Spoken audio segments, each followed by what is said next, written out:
Read with me as I read 1 Corinthians chapter 9. And don't tell me that I have no authority to write like this. I'm perfectly free to do this. Isn't that obvious? Haven't I been given a job to do? Wasn't I commissioned to the work in a face-to-face meeting with Jesus our Master? Are you yourselves proof of the good work that I've done for the Master? Even if no one else admits the authority of my commission, you can't deny it. Why, my work with you is living proof of my authority. I'm not shy in standing up to my critics. We who are on missionary assignments for God have a right to decent accommodations, and we have a right to support for us and our families. You don't seem to have raised questions with the other apostles and our Master's brothers and Peter in these matters, so why me? Is it just Barnabas and I who have to go in alone and pay our own way? Are soldiers self-employed? Are gardeners forbidden to eat vegetables from their own gardens? Don't milkmaids get to drink their fill from the pail? I'm not just sounding off because I'm irritated. This is all written in the scriptural law Moses wrote. Don't muzzle an ox to keep it from eating the grain when it's threshing. Do you think Moses' primary concern was the care of farm animals? Don't you think his concern extends to us? Of course. Farmers plow and thresh expecting something when the crop comes in. So if we have planted spiritual seed among you, is it out of line to expect a meal or two from you? Others demand plenty from you in these days. Don't we who have never demanded deserve even more? But we're not going to start demanding now that we've always had a perfect right to. Our decision all along has been to put up with anything rather than to get in the way or distract from the message of Christ. All I'm concerned with right now is that you not just used our decision to take advantage of others, depriving them of what is rightly theirs.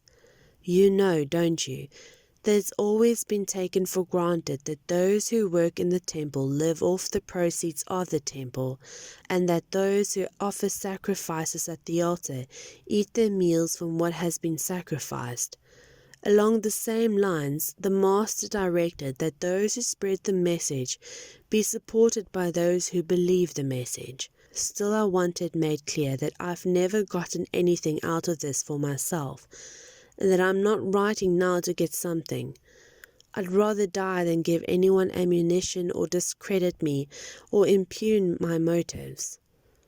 If I proclaim the message, it's not to get something out of it for myself. I'm compelled to do it, and doomed if I don't.